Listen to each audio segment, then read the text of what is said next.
A little bit nervous, but thanks for that introduction. It was wonderful. I would like to show my respect and acknowledge the traditional Aboriginal custodians of this land on which this event takes place, and acknowledge elders past and present, as well as any Aboriginal people in here today. I would like to thank the organisers for today as well, for this event, to especially organise and bring all of us here to share our experiences of being a refugee. As said earlier, I am originally from South Sudan, fled my country of origin with my parents as a young child.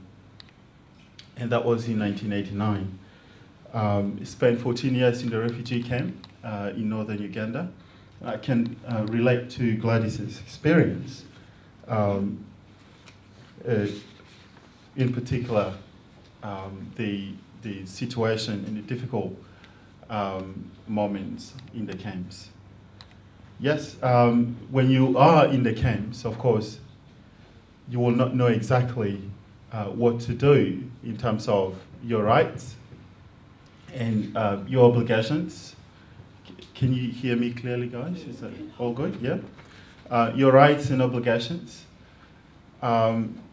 The condition I used to describe to people is that it's more like you're in a pod and you're covered and you can't see the outside world.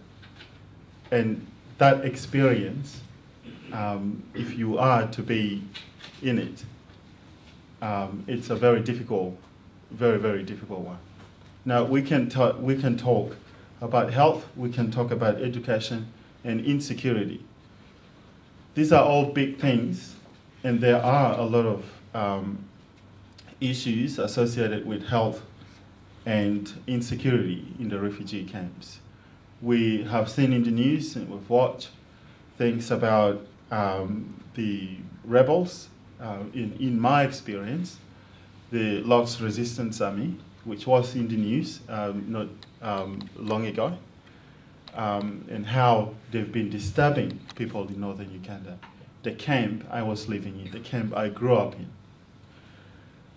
I have been fortunate enough to be educated by the Jesuit Refugee Service and to have basic educations, primary educations, and secondary educations before I came to Australia. So the situation in the camps, the kind of situation that nobody wishes for anybody. And it's a kind of situation where you become powerless in a way, and not knowing exactly what to do with your life, and not knowing what your family have for you for the future. It's not a good look, and it's not a good thing for any other human beings. And as a former refugee, I don't wish that for anybody in this world. And I don't wish that for especially our current asylum seekers and refugees in Australia. And because of the poor health and living conditions in the refugee camps, so poor sanitations and the lack of proper educations and insecurity, personally, I don't wish anybody to be living in such a condition.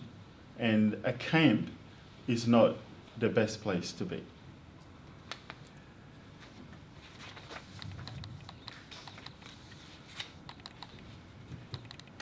So, my dear friends, I think the message I really want to get across is that we've learned a lot from history, and we've learned so much about people, their experiences, and can be good experience and bad experience. In our case, for my case, in terms of history and experience, it's a bad one.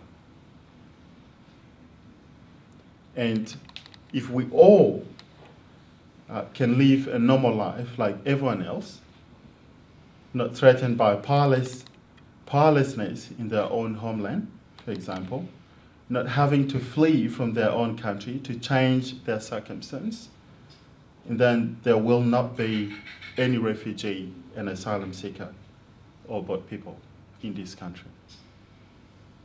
Every single one of us have rights, but very often the oppressed are denied the very basic of human rights, necessary to feel human at all. Refugees and its discourse have been exploited once too many times, and we all know that.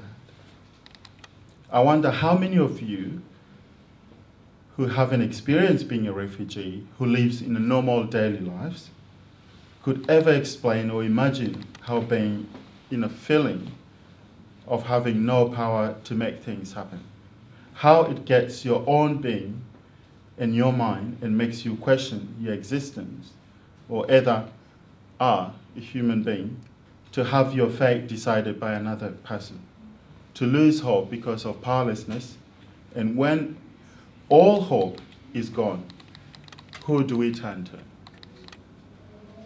Sadly, it is us, refugees, and especially those who advocate for refugees, that has been our lives.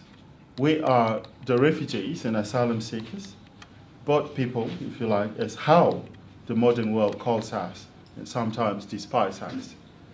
For such, if only each of us can ask ourselves, if I can make this world a better place, what can I do today to change that?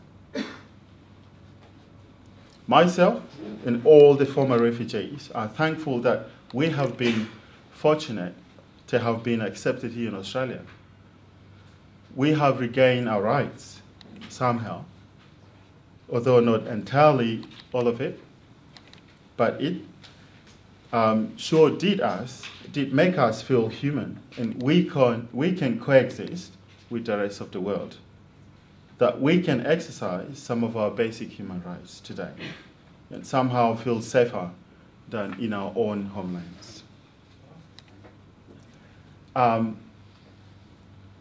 Really, I encourage you today, I know this question time, to ask questions on things that you didn't understand, something that you want to know about refugees and asylum seekers. I've done a lot of programs with young people in schools on refugee journeys, and they've asked me a lot of questions, and from that question they've learned a lot, and I think you guys can do the same. So that's it from me, and thanks for having me.